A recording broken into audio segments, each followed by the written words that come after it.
Don't look at the drop shippers out there. Don't look at the get rich quick schemes. It's like, just find something that you really like and start selling it. Welcome to Honest Ecommerce, a podcast dedicated to cutting through the BS and finding actionable advice for online store owners. I'm your host, Chase Clymer, and I believe running a direct-to-consumer brand does not have to be complicated or a guessing game. On this podcast, we interview founders and experts who are putting in the work and creating real results. I also share my own insights from running our top Shopify consultancy, Electric Eye. We cut the fluff in favor of facts to help you grow your e-commerce business. Let's get on with the show. Hey everybody, welcome back to another episode of Honest Ecommerce. Couldn't wait to get this one started. I'm welcoming to the show a co-founder and CEO of Guy Fawkes, Liam Eriksson. Welcome to the show. Chase, thank you so much for having me, my man. Absolutely. I'm excited to chat. You couldn't wait to get started. And we're just winging it, folks. I was trying to do the pre-interview and he said, let's just do it. So here we are. Let's just go live, man. First, I always like to shout out when I meet people at conferences and stuff. And I think this is the first interview I've done of folks I met down at the Surf Expo in Orlando. So shout out Surf Expo in Orlando. That was one of the best trade shows I've gone to historically. So it was great to meet you. Actually got this hat there as well. There's a bunch of other amazing brands. So foreshadowing, maybe this founder will be on the show. There you go. But yeah, for those that don't know, what is Guy Fawkes? What are the types of products that you guys are bringing to market over there? Yeah, so Guy Fawkes, our whole tagline is that we want to be the most relatable fragrance brand in the world. And so we specialize on men's fragrances that could be cologne, candles, and car scents. Those are kind of like our trifecta. We're mostly known for our men's cologne. Absolutely. Now, let's just go back to the beginning. Take me back in time. Paint me a picture. Like, where'd the idea for this business come from? Yeah, for sure. So we're based in San Diego, but my future co-founder and my best friend, his name's Grant. We actually went to college together in Sonoma State, which is Harvard of the West, up in Northern California. It is not Harvard. It's quite easy to get into, but we like to say that just because it's very ironic.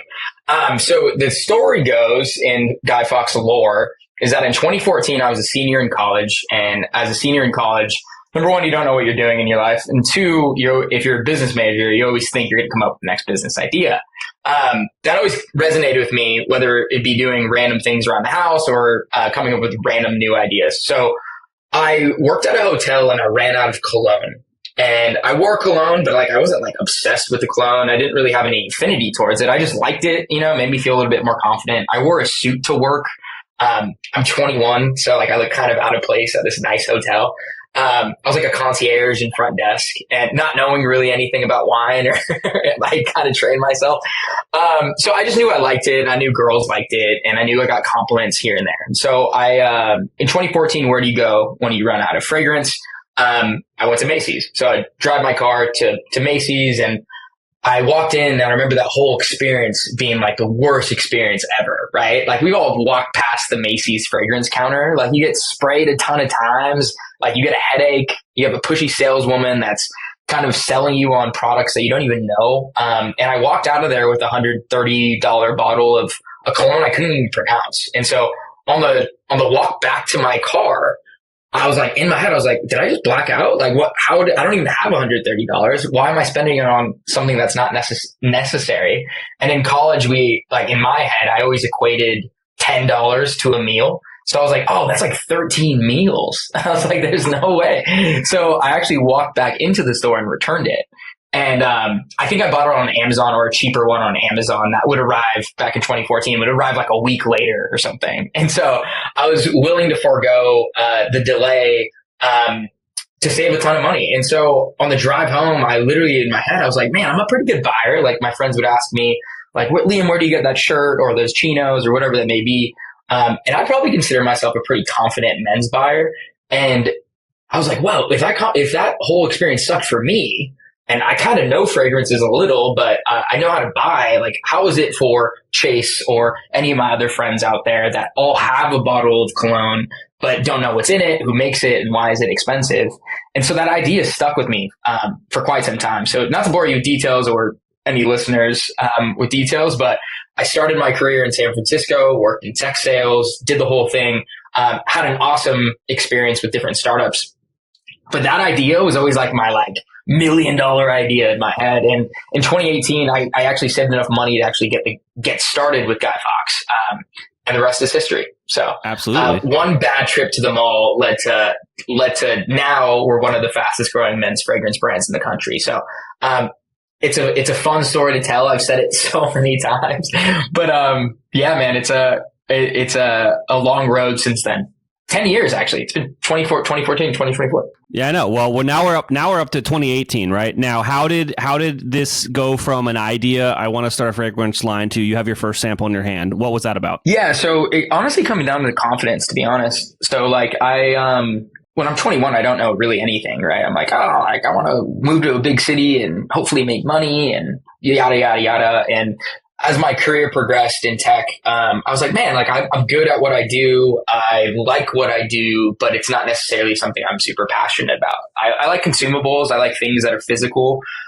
SaaS products are so they're fine, but not necessarily anything I want to invest a ton of money in and my time. And so the idea went, I cold calling is like in my nature. So I just cold called a ton of labs across the country that focus on fragrances. And what happened is that I realized, and the whole industry is quite small, actually. And what I found out is that there's only 3 companies that completely dominate the fragrance industry.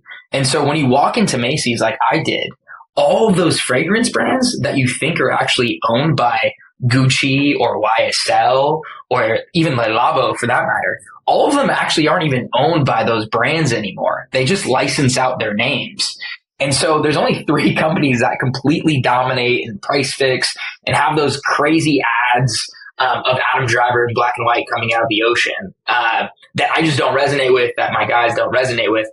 So once I found that out, I was like, okay, well, why don't I just work directly with the same perfumers that make those fragrances on behalf of those brands? And so we did. And so we were able to start with a really cool perfume house here in the United States, and they gave us a shot. I started with 6 fragrances, all named after my best friends. Like I was trying to figure out names and I was like, wait, why don't I just name them after my best friends? That's a cool story to tell. I love to honor them. And their names are pretty unique and cool. So, we stayed true to that and started with 6 fragrances in 2018. And the whole idea when we first started, Chase, was not to necessarily be in stores. Our whole idea was to be like the anti-cologne company. And we still kind of are, where we don't follow like the rules. But we really wanted to pride ourselves on quality and convenience and affordability. So those were kind of like our 3 pillars, and it still is today. And so the idea is that you should go on our website in 2018 and you'd get a starter kit. And that starter kit would include samples of our best sellers and a code to redeem for your full-size bottle later. So instead of you going to the mall and you blind buying a fragrance, the idea is that Chase gets to try all these fragrances on at home first. You, your partner, your friends, you guys get to choose what you like the best. And then you just get the full-size bottle later. So it's kind of like a try before you buy thing.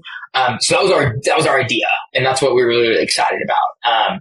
And that's what we did for the first 3 years in business. We focused on like, hey, try these out and then get your full-size bottle kind of thing. Absolutely. Just to put like a timeline to this, because I like to always point this out for younger entrepreneurs, like these things take time. Like how long until you're like, I'm taking this serious. I'm going to get some samples. I'm going to launch this. How long was it till you had that kind of thought to where you had a sample in your hand? Yeah.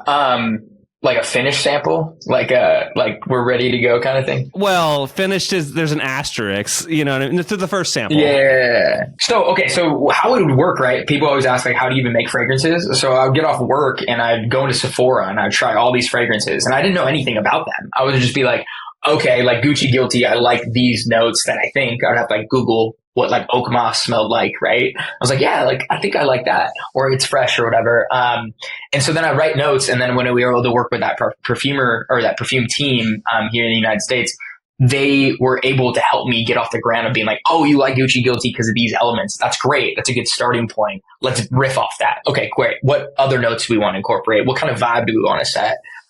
So to answer your question, from initial like first talk and getting kind of serious to actually receiving like what it actually would smell like, probably like 2 years.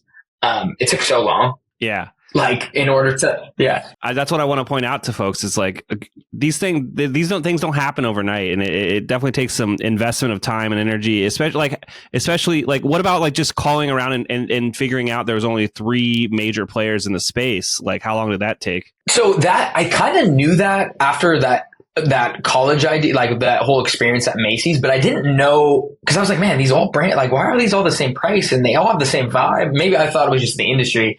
And then I found that out when I got real serious about it. So probably like, I don't know, like 2016, I was like, okay, why is it like, who's making this? How many calls did you make? Dozens, I would say. It was funny because people like really liked the idea. I was like, hey, I want to come up with like a millennial cologne brand that like, you don't have to buy it straight up and we want to price it at, back then it was like, I think our price was like $50 plus shipping. So like $60, but still like really reasonable. For sure. But yeah, it took forever, dude. Like, and for us to actually pay money for a PO and stuff, like it was number one, all the money I ever had. And then 2, it's like, it takes so long to actually get that. And then when you have it, then you have all your inventory and you have no more money and you're like, all right, now I have to sell all these products, which is obviously a different story. Hey, Shopify store owners. Have you ever wondered if your store is leaving money on the table? Imagine increasing sales without spending more money on ads. Sounds too good to be true. Well, it's not. I'd like to introduce you to StoreTester. StoreTester is a done-for-you conversion rate optimization service for Shopify merchants. Could your store benefit from increased conversion rates, higher average order values, and improved revenue per visitor? StoreTester could be the perfect partner for you. From ideation to implementation, this full-service A/B testing service takes all of the guesswork out of improving Shopify stores. StoreTester does all the work for you while offering month-to-month transparent fixed pricing. It gets even better. They believe in their service so much, they're offering the first test for free for qualified merchants. Let me repeat. The first test is free for qualified merchants. Curious to see if you qualify for a free test? Reach out today. Visit StoreTester.com to schedule an intro call. That's www.StoreTester.com. Schedule an intro call today to see if you qualify for a free test. Hey everybody, today's podcast is brought to you by Intelligems, the ultimate profit optimization tool for Shopify merchants. I'm telling you this, obviously you know I own an agency. We use Intelligems when we're running split testing and CRO stuff for all of our clients. Are you looking to maximize your profits? Intelligems offers data-driven solutions to optimize your content, prices, discounts, and shipping rates. Join over 500 happy clients who have seen significant improvements. With Intelligems, you gain control over your e-commerce economics, boosting your profit per visitor by an astonishing 36%. But that's not all. Intelligems users report a 54.62 increase in revenue per visitor and a remarkable rise in conversion rates. How does Intelligems do it? Through a suite of tools that allows you to A/B test everything on your Shopify store, from landing pages to product prices and shipping rates. Imagine testing new layouts, offers, even a new Shopify theme with ease. We're testing a new landing page for our client on a new theme versus an old landing page on their old theme right now. Intelligems empowers you to find the perfect price point for your products and optimize your shipping strategy. But there's more. Boost your average order value with customized campaign offers and discover if your customers prefer free shipping or a lower list price. With over $100 million in incremental profit generated, they have over 1.5 billion transactions ran through their software. They have over 400 million shoppers that have gone through their test. Intelligems is not a tool, it's a game changer for your business. Are you ready to transform your Shopify store's profitability? Book a demo today at Intelligems.io. Empower your brand to reach new heights. Again, that's Intelligems, giving superpowers to your customer acquisition, retention, and overall profitability. Let's fast forward now. You've got the products, you're ready to roll, you're launching the website.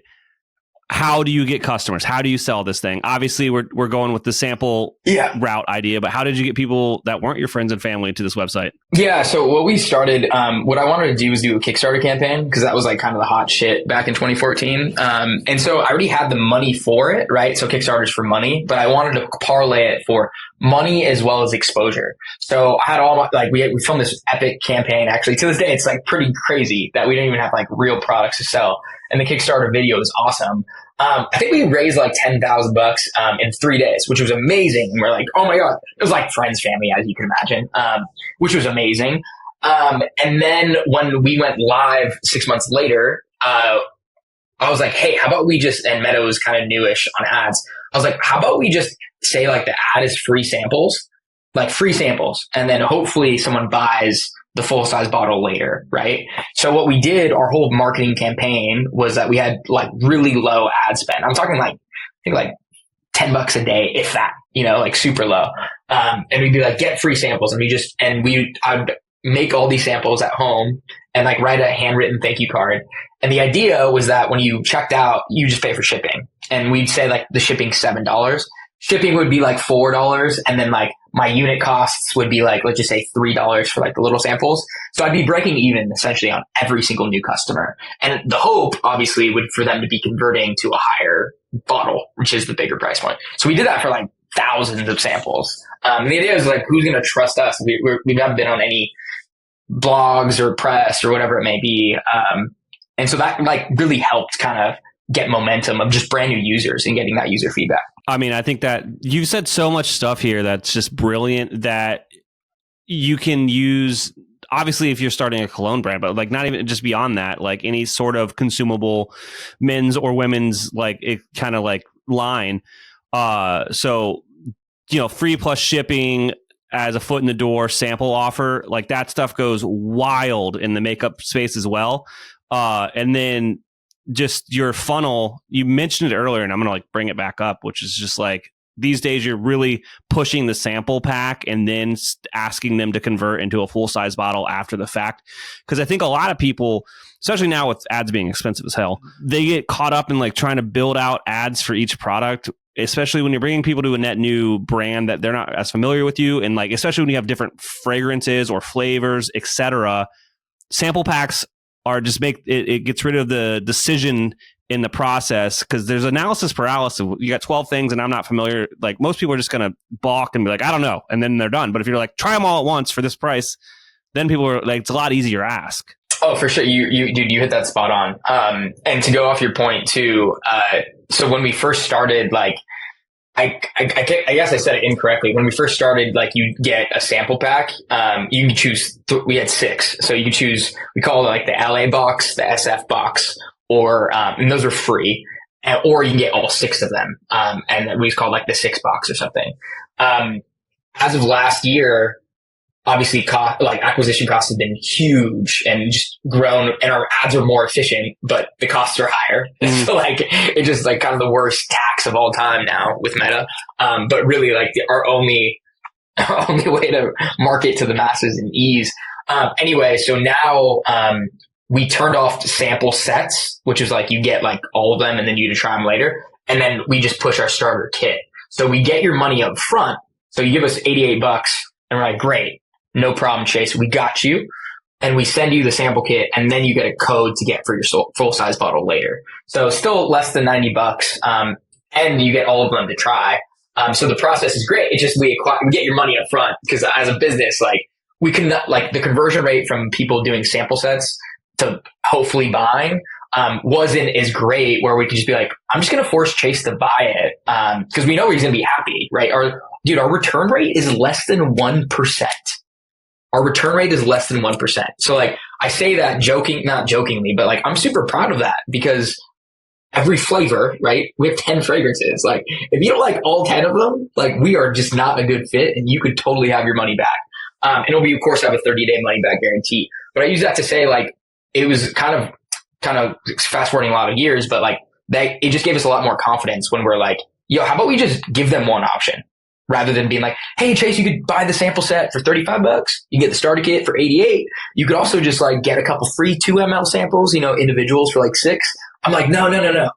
everyone just get the starter kit or buy the full size bottle. And that's changed. Yeah, just simplify stuff. Exactly. And back to what you said, analysis paralysis, bro. With guys, like, dude, we're the worst. We don't know anything. We're the worst purchasers of all time. And so, like, for us, let's just make it easy as possible, as you said, to literally look at our website and be like, okay, I'm going to choose this, and we're good to go. Yeah, I mean, it also just like for retargeting and building landing, it's just like, you only have to do one thing well, and you can just keep optimizing that one thing. Yes. We jumped around there because we got kind of excited about the offers. Is there like anything else in this journey that you think's worth highlighting? Yeah, I mean, there's a lot.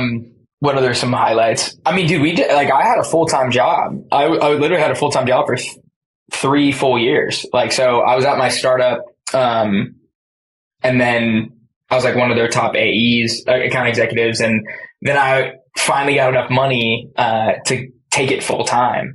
And that was probably one of the most nerve-wracking experiences, to be honest. Because like starting the company obviously is huge, and like that 0 to 1 is huge.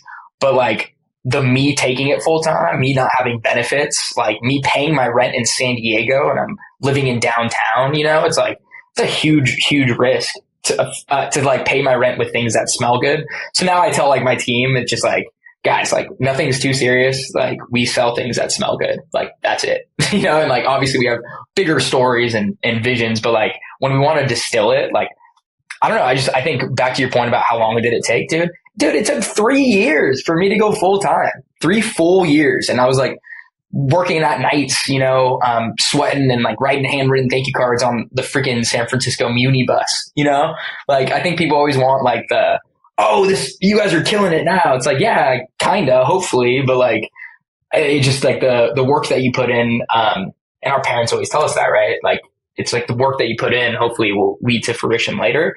That level of patience I did not have, but the biggest superpower you could have as an entrepreneur, which I'm sure you appreciate with the other, speakers on, it's like, you're just so naive. So I'm like, oh yeah, this is good, dude, I'm going to go full time tomorrow. Right. And then 3 years later, I'm like, oh, okay, cool. So like, it's here now, I think that naivete, if like so many founders on the show are like, oh, if I knew how hard it would be, I'd never do this. But I started it because I was dumb and didn't know. Yeah, dude, 100. And like, just thinking about all the stupid stuff you did is like hilarious. It's like thinking about when you were a kid, right? You're like, I cannot believe I did that, right? Business is very similarly to that. And then you become a grizzled old veteran like me, who's like not cynical, but like anything now that happens badly, I'm like, oh yeah, of course. Like, of course that happened badly. Like I'm dealing with so many things right now, but I'm like, what do we control now? And it's nice that like I took a couple on the chin to kind of be where we're at right now, So like anything that comes up, like we just had this huge production delay that we never saw.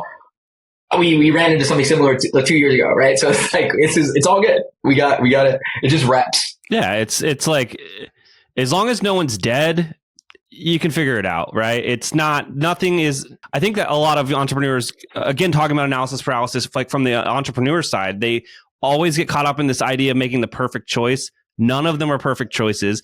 Even if you make the wrong choice, you can just change your mind. Literally, dude. Yeah, no, I think we overcomplicate business, and that's kind of like my main thing. And I've said it on other podcasts too. Like when you first start business, my biggest gripe is that I think I'm a fairly decently smart individual, like not the smartest, but like I put in the work to get smarter and educate myself more about things. But like, especially in San Francisco, I was like, dude, I was next to people like that literally went to Harvard. Like my last boss went to Harvard and Stanford, and my last CEO went to Stanford. And I think I created this crazy thing in my head where like, you're not worthy or you need to kind of do it. I'm like, wait, all these people are using these acronyms that actually don't make sense. The only thing that you need to do as a founder is know who your customer is. Hopefully your customer is yourself.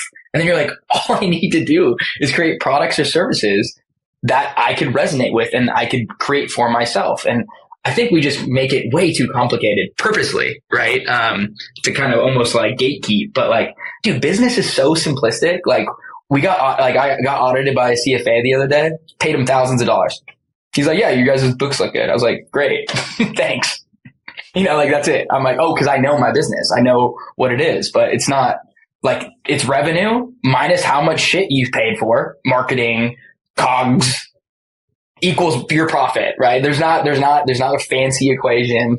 But I like to put that on the record. Like, dude, it's not that complicated. No, not at all. And we should stop making it complicated. Awesome. I really enjoyed this interview, Liam. Before we go, is there anything else that you want to leave with our audience? No, I like this was like the fastest podcast of all time, which I appreciate. No, I think the biggest thing is, if for your aspiring entrepreneurs or anyone listening out there, it's like, bet on yourself. I know that sounds lame and cliche, but just try it. Like, I think one of the biggest regrets in your life is not trying things.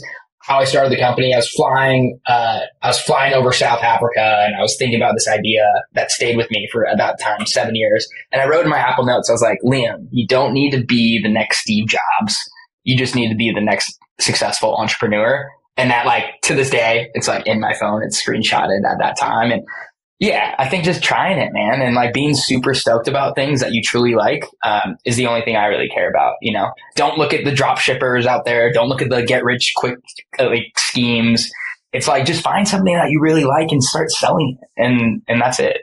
Awesome. Great words to end on. Now, if I'm listening to this and I want to check out the products, where should I go? What should I do? GuyFox.com or GuyFoxCo on Instagram. And yeah, that's or in stores. Go to our website and you can look at our store locator. We're in 325 stores nationwide. Awesome. Liam, thank you so much for coming on the show today. Thank you, Chase. We can't thank our guests enough for coming on the show and sharing their knowledge and journey with us. We've got a lot to think about and potentially add into our own businesses. You can find all the links in the show notes. You can subscribe to the newsletter at honestecommerce.co to get each episode delivered right into your inbox. If you're enjoying this content, consider leaving a review on iTunes. That really helps us out. Lastly, if you're a store owner looking for an amazing partner to help you get your Shopify store to the next level, reach out to Electric Eye at electriceye.io/connect. Until next time.